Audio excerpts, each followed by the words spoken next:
All right, guys, welcome back to the Forge Dominion podcast. I am your host, Martin J, and I have a very, very special guest, Dominique Garcia Dominique Garcia, from B93, right? B93. I'm Director of Content for Town Square Media in the Midland, Odessa cluster. Ooh, okay. There you go.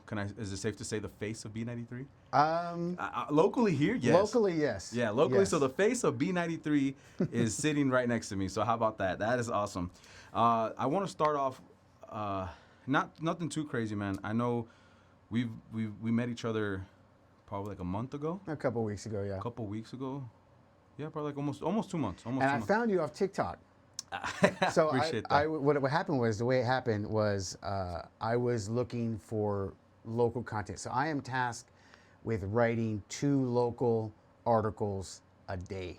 That's and crazy. Some days it's hard to come up with content to write about that's local. Now, I can't, if Snoop Dogg comes on stage and does something crazy, I can't write about it because it has no relevancy to anything local. So I have to, that's the point of me doing this. It has to be local everything content. local. So one day I was just looking on TikTok, and TikTok has been my savior a few times. Yeah. And I came across one of your videos, and I watched a few more of them, and you were on my radar. And then one day I was like, I'm just gonna write something on local TikTokers that may not be the obvious main big ones that Yeah. everyone's heard about. And you made that cut. And that's how we got connected. Yeah, I truly still to this day, dude, I appreciate it because honestly, that right there put a staple on my TikTok. Oh, man, you know? It really did. Everybody, dude, when I went, so I used to be the manager at Cork and Pig.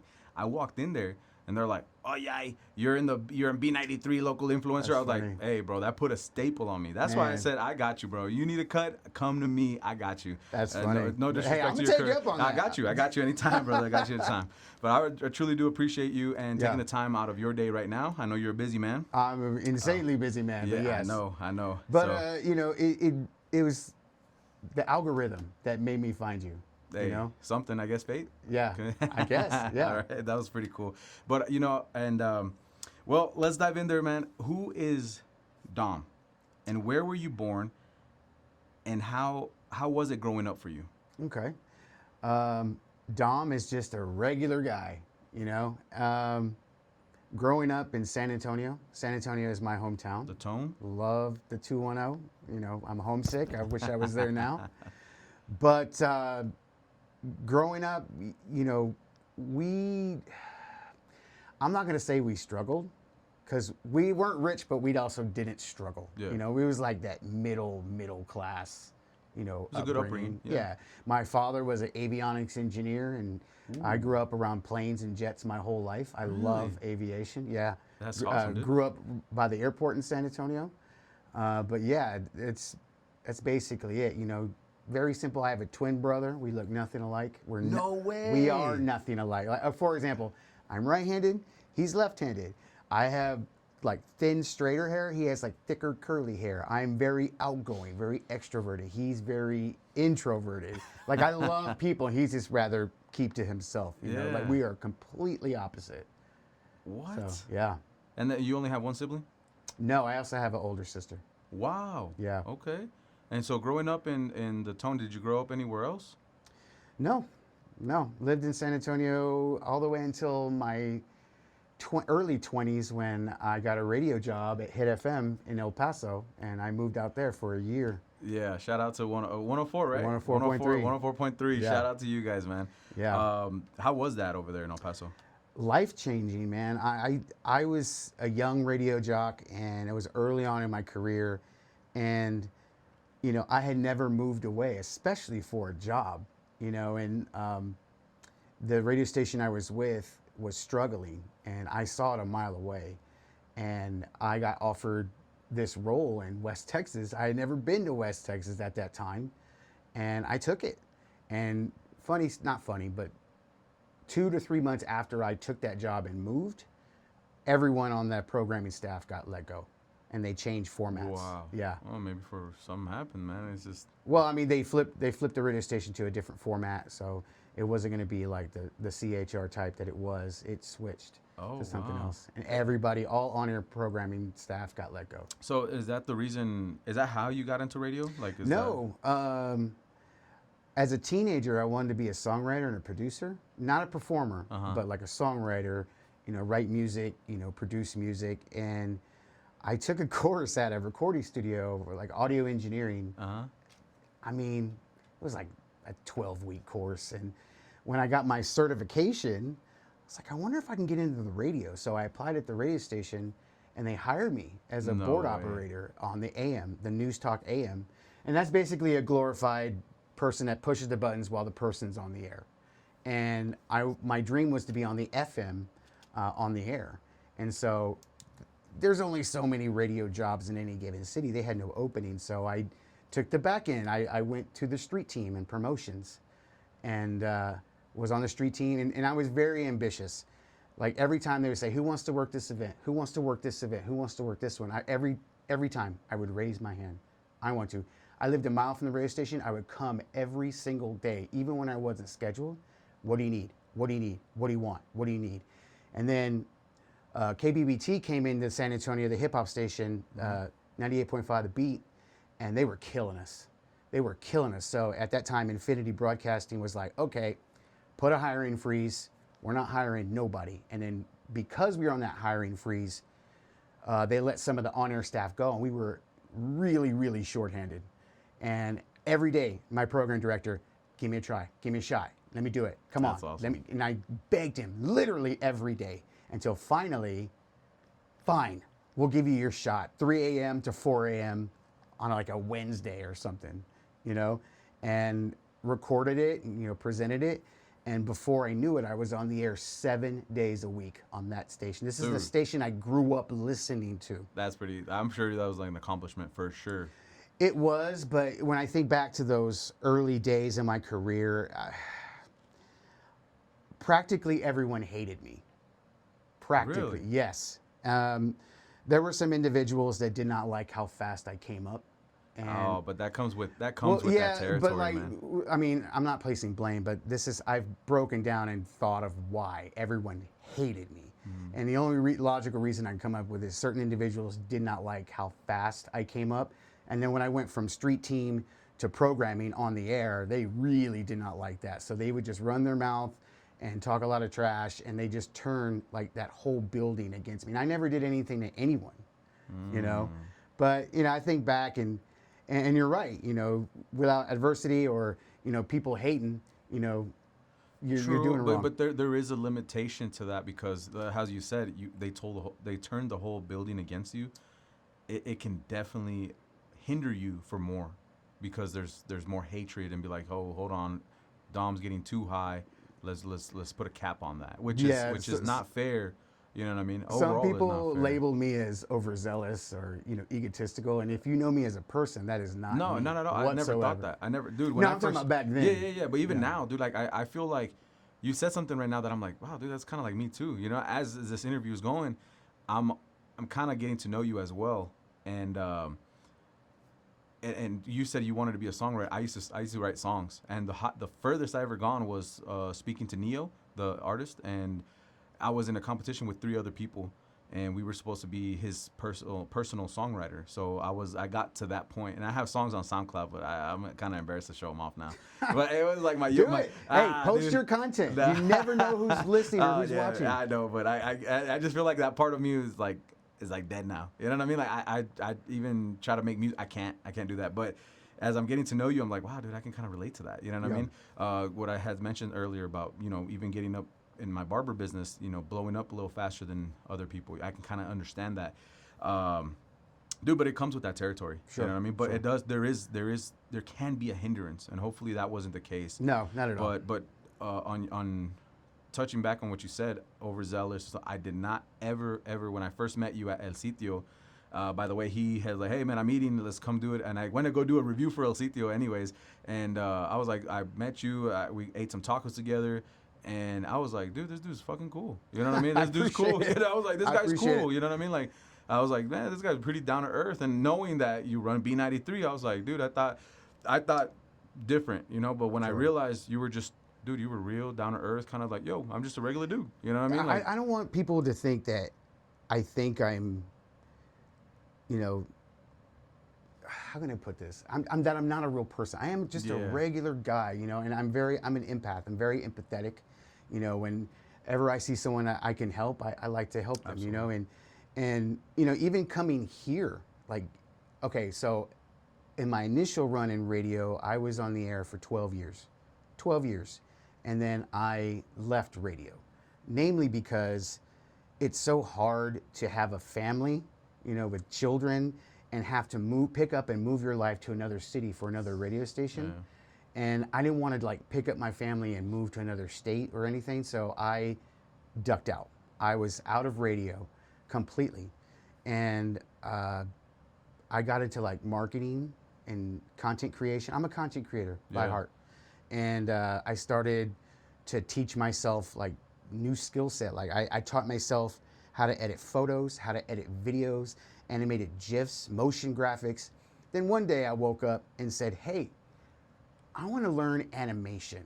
Like I want to learn, I mean, who does that? But I did that. Yeah, but they're awesome, by the way. I've been seeing, those are the ones that you post on TikTok? Yeah. Oh, they're awesome, by the way, yeah. I appreciate that. So I learned for the better part of a year how to create and edit 2D animation. And a year after that, I was like, I want to learn 3D animation. Now, 3D animation is a whole other thing. It's massively complicated if you start from scratch. And I taught myself. So I took some time and just years and years gone by. And you got to think, with 3D animation, think of this room, this studio. Every single thing in this studio, this remote, this phone, this, it's its own 3D model. And you could do a pan around, 360 pan around. It's its own thing sitting in this one space. And you don't really think, when you walk into a room, you're like, yeah, it's just a normal room. But if you look at it from a 3D animation aspect, every single element of this room would have to be a model you would have to bring together. Wow. Yeah, it's massively complicated. Yeah, because it's very intricate, I guess you can say that, right? Yeah. So what kind of programs do you use for that? You run programs? I started out with a program called iClone and Crazy Talk Animator. Those are still around, but they've upgraded to other things. Like Crazy Talk Animator is now like cartoon animator. But yeah, iClone is very as user-friendly as you can get if you want to learn 3D animation. But yeah, iClone, Blender, Unity, you know, I've taught myself quite a bit. Wow. But as cool as that is not the coolest thing I can do. Now, you've seen my content on my social media. One day, I was working in a marketing agency making content for brands professionally.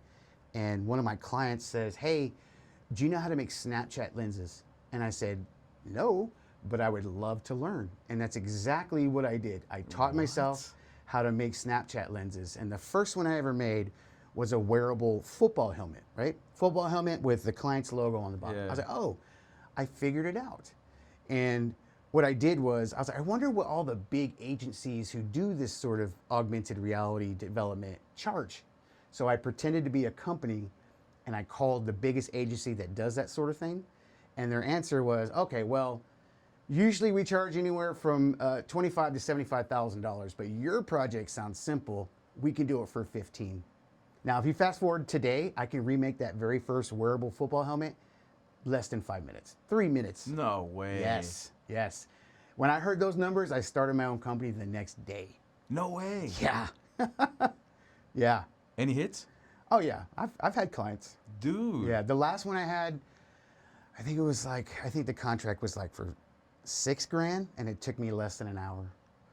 Wow. Less than an hour. Dude, that's super interesting. I did not know that. Yeah, but I mean, the sales are few and far between because I have so much to do. Yeah. If I could dedicate, full time trying to like get contracts and get clients, it would be probably be booming right now. Right.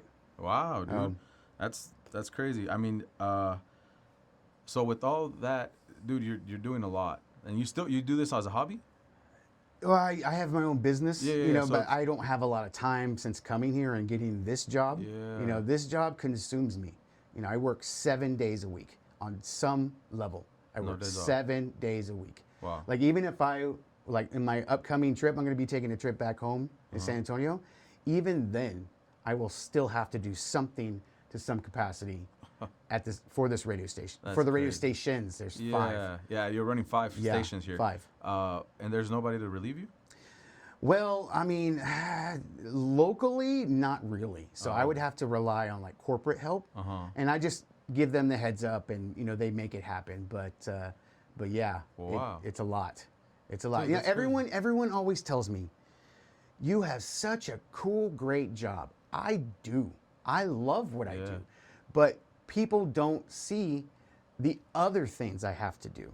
Like there's so many things that I have to do to be able to sit in this chair and be on the radio. Yeah. And it's a lot. It's overwhelming for some. So is it different? Do you feel like it's different here compared to being West Texas? So my next question for you was, how is it, and this touching on that, how is it different in West Texas compared to like San Antonio, El Paso? Is it harder here? Is it easier for you here? Because it kind of seems like you run the show here. You do. You kind of like. Yeah, well, West Texas in general is different than the rest of Texas, respectfully. Respectfully. Yeah. But I don't know. I mean, San Antonio, like the mentality of the people, to me, it's just normal, whereas here, especially in El Paso, the mentality of, especially the males in El Paso, it was like they were living in Mexico. And, they're literally right there Yeah, they're on the right there, border. yeah. So, like, I mean, I understand. But, like, taking that mentality versus the mentality of what I was used to and accustomed to in San Antonio, it's completely different. It's completely different. But, I mean, I love West Texas. Yeah. But South Central Texas will always be home. Oh, absolutely, man. The tone they have. What was that place I used to love? My wife was my second daughter was born there, and right before her water broke, we drove down to the medical plaza. But right before there was Bill Miller's Bill Miller's Dude, barbecue. and yeah, the brisket tacos, and she was like, I'm in labor, and then I was like, all right, so I'm rushing, dude, and then I'm like scared, right, and I'm rushing her to the hospital, and she's like, hold on, I'm hungry, and I'm like, where? And then she's like, Bill Miller's, and I was like, okay. There's like at the time those brisket tacos were like $2 a taco. Man, I miss Bill Miller. Oh, dude, Dang. they're so good with their barbecue sauce. Yeah. Are they still around? Oh, yeah. Okay, Oh, Bill yeah. Miller's and Lou's Pizza, the big Oh, old yeah, gigantic Big pizza. Lou's. Oh, Big dude, The yeah. pizza's bigger than this table. Oh, dude, this pizza's huge. Yeah. I remember it was like 100-inch pizza, right? Like Yeah. it's huge. Man, dude. So, and this is something I do want to touch on. It. You just interviewed Amanda Perez, Yeah. right? Paula Deanda. Deanda, yeah. Deanda. Awesome interviews. I saw them through and through, and I can't shake off the fact that you said something too. Amanda Perez is so humble Yes. and like down to earth, which I think is awesome that you get to meet these artists. So you knowing all these artists and you've met, and I've been to your office and you have a bunch of pictures of like, was it Chameleonaire? Chameleonaire, Bruno Mars. Yeah, dude, you met so many artists throughout your. Well, I've been in radio a long time. Yeah, dude, and that's awesome, dude. So, what has been the? And I have 2 questions. Okay, there's a follow up for this one. What has been the craziest encounter with an artist? The craziest that you're like, wow, damn, that. Little happened. John. Little John. Little John. Now, this To is the window, to the wall. That's Yin Yang Twins, but Oh, that's not him. no. To the so window. Little John, yeah. Oh, yeah. What? Little John, back in 2003, when he first came out, he came out with a song called Bia Bia, and he came for a performance in San Antonio, and there were 2 things that were kind of crazy. We were all in a back studio, and he was recording some audio for the radio station. And I had said something on the lines. I was like, "Hey, I'm gonna step out for a smoke break. Does anyone have a lighter?" And Little John goes, "I do. I'll go with you." I was like, "Okay." Now you got to remember, no one really knew who Little John was at this time. This is before he got huge. Oh, okay. This is when his first single just dropped on the radio. It was brand new. So me and him are in the courtyard of the radio station, having a smoke break, and we're just chopping it up, and just asking him questions. He was super cool, right? Fast forward to the other thing. Now, I was not on the air at that time. I was on the street team, and all of us on the radio station were on the stage. And I had a box full of his CDs, and I was just like holding it up during the performance. and he walks to me during the performance, and he like motions for me to go to the front of the stage to pass out these CDs. And I did. And then eventually found my way back. And as soon as I got back to where all my crew was, my program director's like, yeah, we're not going to do that. We're going to let only the artists be on stage. But he didn't realize that he asked me to do that, you know? And then, of course, you know, a lot of people hating on me back then, like, oh, look at this guy, you know? Whatever. Yeah, but yeah, okay. Lil Jon is probably the craziest situations I ever had as far as celebrities go, recording artists. Was he a cool guy? Oh, he was super cool. Yeah? Oh, yeah, there you go, he was man. super cool. Shout out to Lil Jon. Lil Jon. Okay, the follow-up question. What is the funniest encounter that you've had with an artist? Like a hilarious something that you're like, oh my gosh. It wasn't a recording artist. Okay, the Spurs won the championship back in, what, 03 or something like that? So, you know, when you win the championship, you have all these parties all around town. Yeah. So they had a massive gathering at the Alamo. The Spurs were playing in the Alamo Dome. So in the Alamo Dome, they had this massive gathering, and we were the station out there, and for whatever reason, they handed me the mic. Now, that was the most people I have ever talked in front of. You know, I've talked in front of like concerts. You know, this is the freaking Alamo Dome, and it's full to capacity. You know, did a little hype man thing, you know, whatever. And then after that, there was an official after party at the club, literally next door to the Alamo Dome, called Sunset Station. So, long story short, some of the Spurs are in the house, including, you know, Tony Parker. Shout out to Tony Parker. Yeah, awesome guy. So they hand me the mic again. And I'm like, oh, okay. And actually, there's a picture of me on the mic in my office of me that night. So anyway, me and some of the Spurs are walking on the stage, and me and Tony Parker are walking side by side. That's cool. And I kind of like stumble. And when I stumbled, he stumbled. He like basically fell to his like one knee. And yeah, it kind of tripped him up. Yeah, he kind of like tripped on the stairs. And I'm thinking, man, if I would have hurt Tony Parker during the regular season or the playoffs. Dude. Yeah. They would have sued you for that. I don't know. I would not have been very popular in San Antonio. Yeah. Yeah. Definitely. Yeah. Now, being around a lot of high-profile people, I see that you also interview. You said something to me earlier before we walked in here. You said, I'm always the one doing an interview. I've never been interviewed. Or I'm sure you have. But, I have been, but it's not usual. Yeah, it's not usual to get interviewed. You're the one interviewing. So what is one big interview that you remember that you've done, or someone that you were excited to interview? Oh,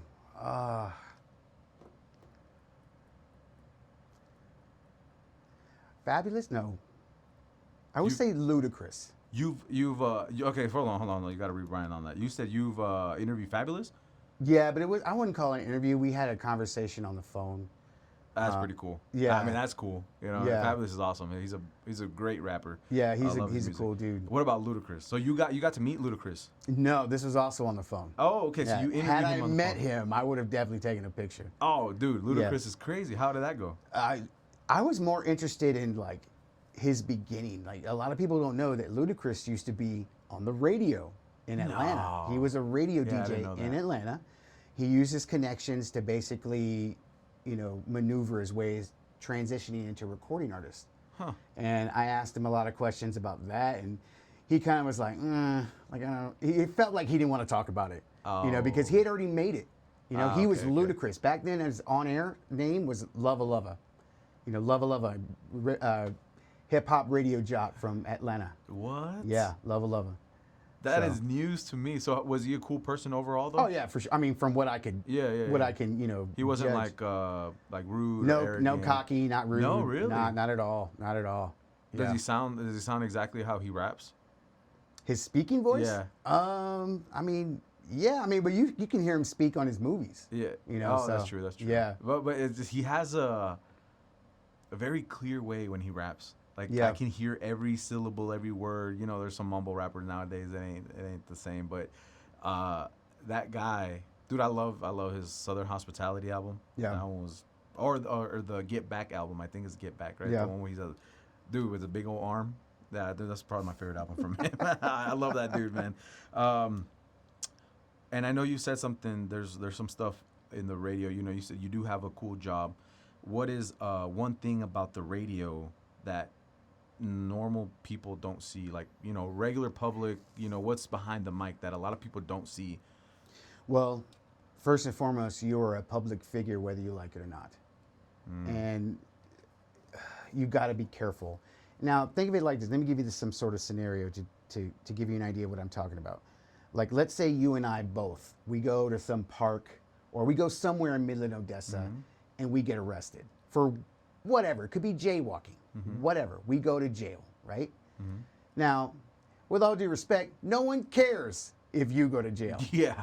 But if I go to jail, oh, that's right. then it could easily wind up in the Dom newspaper. for B93 Exactly. in jail for Exactly. jaywalking. So a lot of people don't realize that, you know, I got to be careful of what I do or even what I say, because of cancel culture in 2025, you say the wrong thing, you know, you piss X amount of people off, then they're going to come for you.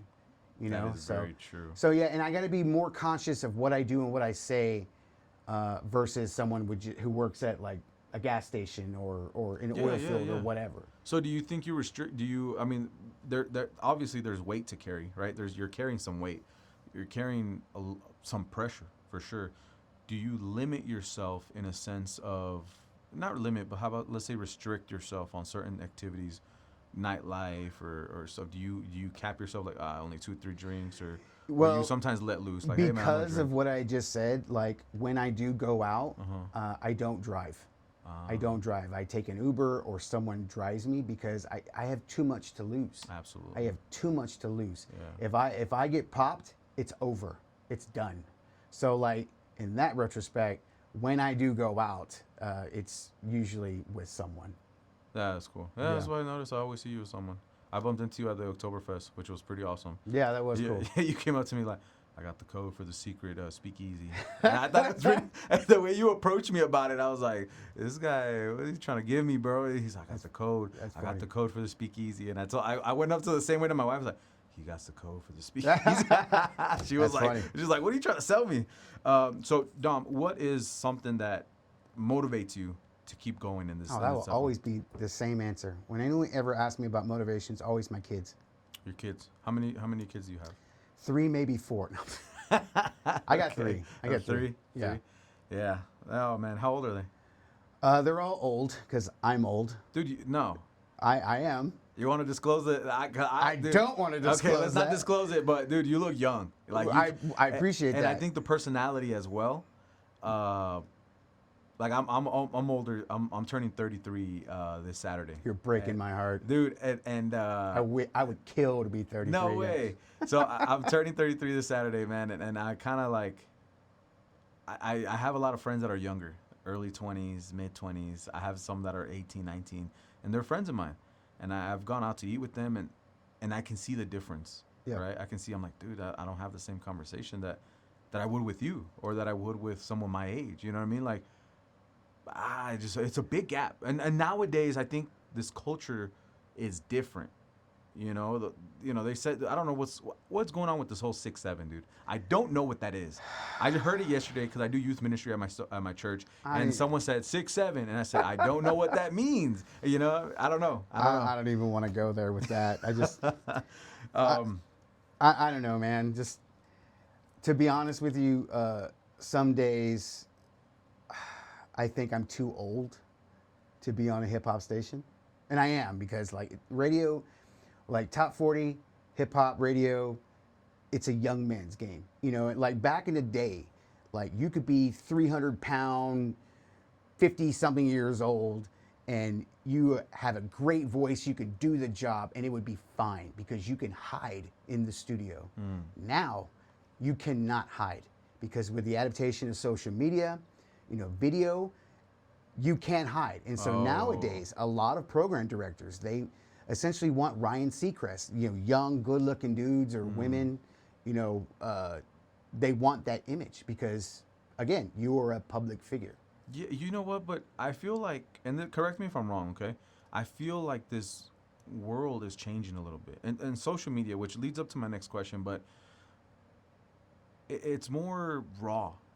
You know what I mean? Like, I'd rather have someone that's real, that's running anything, than no matter what their age or no matter what they do, no matter how they look. You know, nowadays, because they're exposed, there's a spotlight in Hollywood right now. For sure, there is. There's a lot of stuff going and a lot of stuff being debunked and uncovered that everybody's, I want more raw, more genuine, more real. You know what I mean? So I think, dude, honestly, to me, still, you're perfect for the job. You know what I mean? I appreciate that. Now, how do you feel about social media? Did it change? Has it changed the radio? Has it helped it? Has it hurt it? What are your thoughts on that? This is bigger than radio. Okay, let me give you an analogy. Think back. Oh, you're a young guy. You were a little kid. Okay, in the mid '90s, right, near the early days of the internet. Now, back then, I mean, I was a kid too, but like back then, in the early days of the internet, companies were really asking themselves, does my business really need a web page? Oh, yeah. Fast forward to today, you'd be hard pressed to find a company without one. Yeah. Social media is much the same. Whereas, companies, 10, 15 years ago were asking, do I really need a social media? Whereas today, social media is one of the first platforms people run to for information, sometimes Absolutely. more than Google. Absolutely. So it is essential. It's bigger than radio. Ooh. Bigger. Do you think it's helped it or has it hindered radio? Because a lot of people, do you think has it dropped? Has viewage dropped in radio or local radio compared to like Apple Music, Spotify? Because nowadays I usually turn on my Spotify. I listen to podcasts or I listen to audiobooks or Shame on you. Yeah, I know. Shame I'm sorry. B93. Sorry, Dom. Forgive me. But you know what? I'm gonna tell you something. I did when I went full-time barbering in July. I was a automation supervisor for the small company here, but we worked for a company named I'd rather not say. It's a big company, and we used to go out to the field, right? We used to go out to the field, and I get bored of my same music, my Apple Music. At the time, I didn't have Spotify, just Apple Music. I would get bored of like my podcast or YouTube, so I'll turn on B93. And I would just listen to the news. I remember there's like a lot of like ads like, oh, come to Imperial, we get your, you know what? And I'm like, what? They sell that here? You know what I mean? Like, it would be questioning, like, the music was fire. They have, what is it, Friday, or Throwback Friday or Throwback Thursday? Which one? I forgot. We have Flashback Friday. Flashback Friday. And I love that one because I'm a early 2000 kind of guy. I don't like this new generation of music. I mean, there's some good songs, I ain't gonna lie. But I love, dude, 50 Cent's my favorite artist. That's it. I'm gonna say it out loud. 50 Cent's my favorite artist of all time. Being in the role that I am, I can't publicly say I do not like X, Y, Absolutely, Z. absolutely. I know. I can.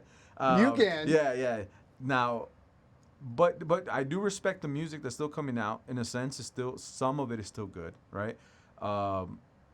It's not how it used to be, for sure. Early 2000s, fabulous. You had Chingy. You can't forget about Chingy. Dang, you took it back.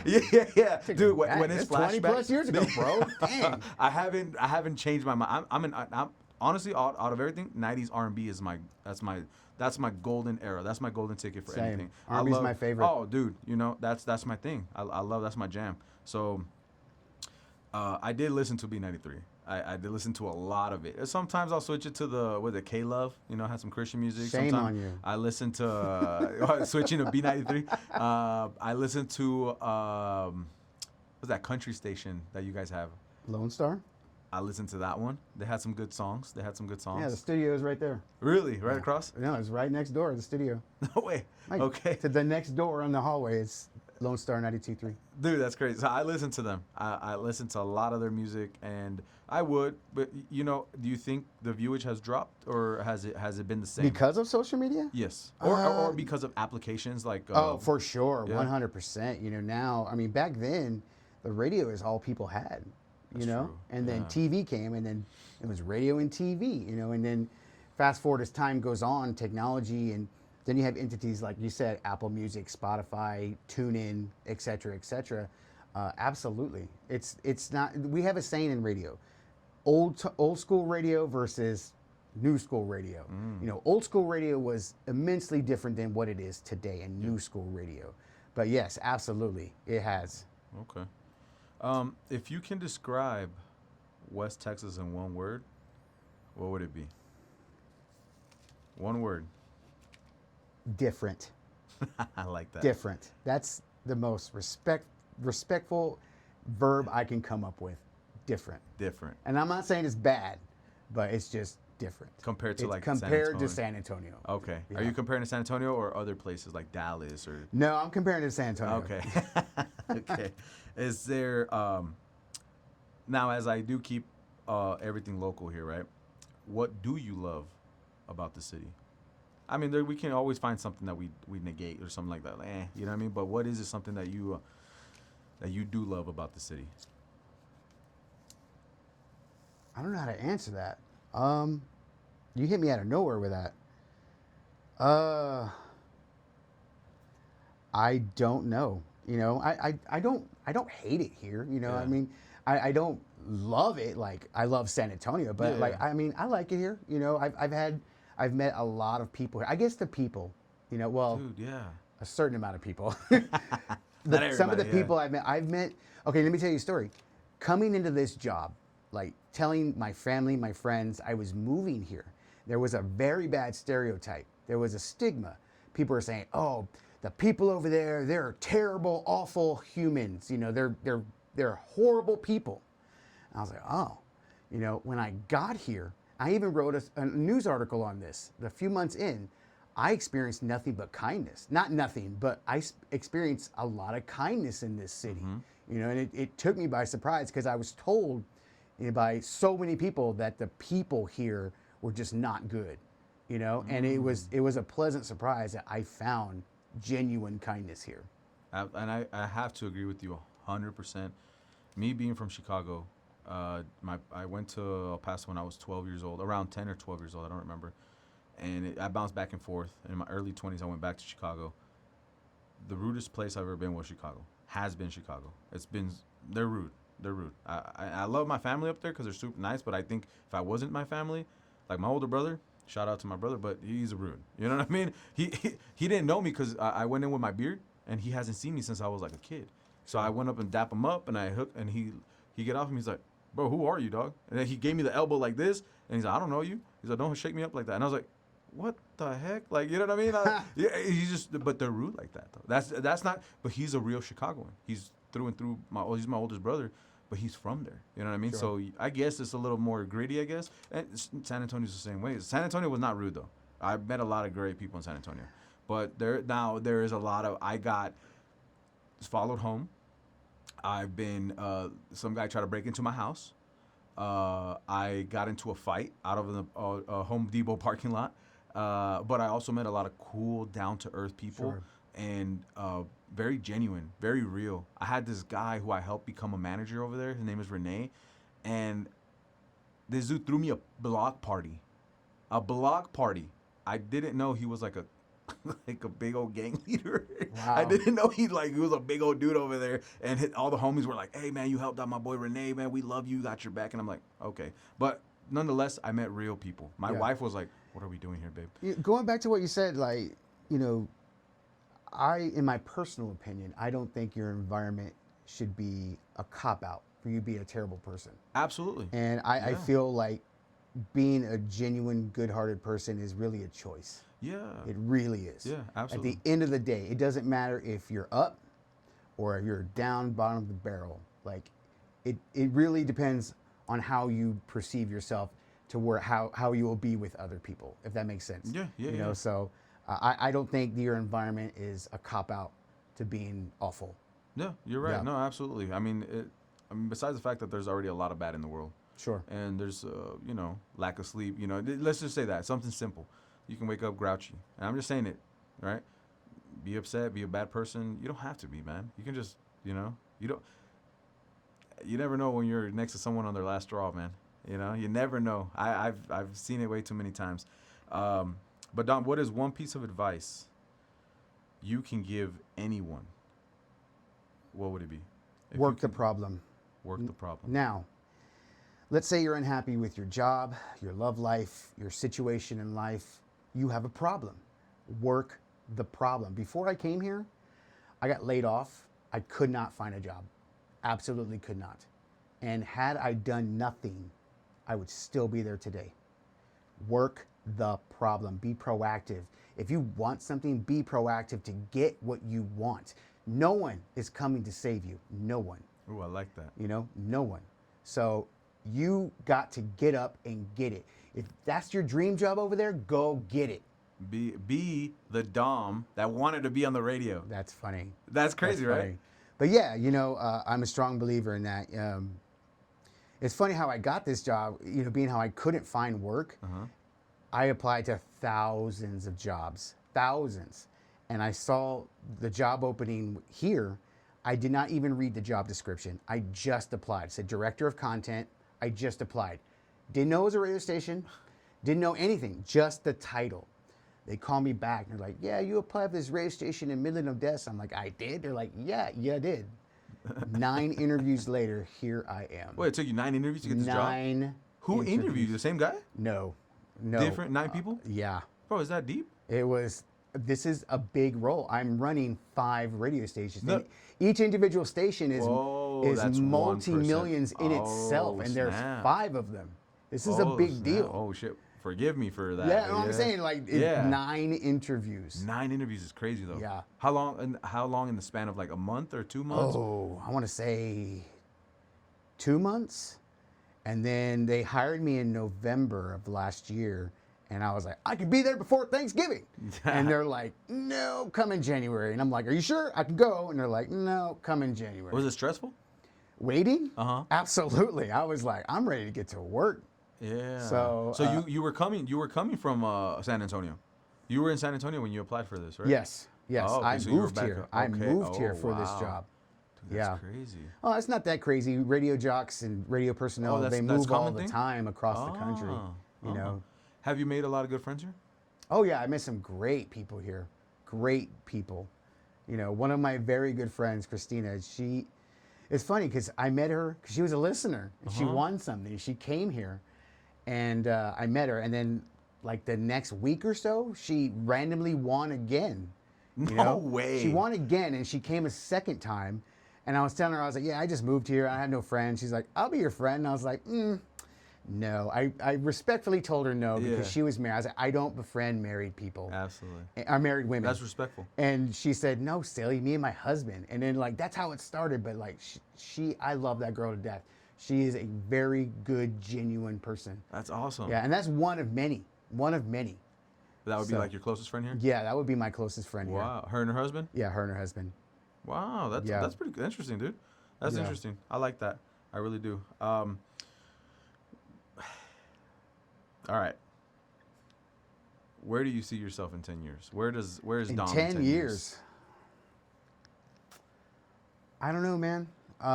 To be honest with you, I don't know. I don't know the length of time I will be in Midland, Odessa. I don't know how long I'll sit in this chair. I don't know how long I'll be here. But at the end of the day, I've been a content creator, thinking back, for decades. That's crazy. So I think 10 years from now, that will not change. And if I can just be happy making content, you know, for example, once I went through, well, more than once, I went through a very bad breakup. And I would make content to occupy my mind. Oh, so it's like your So- safe space, I guess. I mean, I guess you could say that, but like, I just need it because my mind is very complex. Like my mind never, ever stops. It's always going at 1,000,000 miles an hour. And so I did that to take my mind off of the heartbreak, you know? So I think 10 years from now, I'll still be making content. Where, I don't know. So, but yeah. Okay.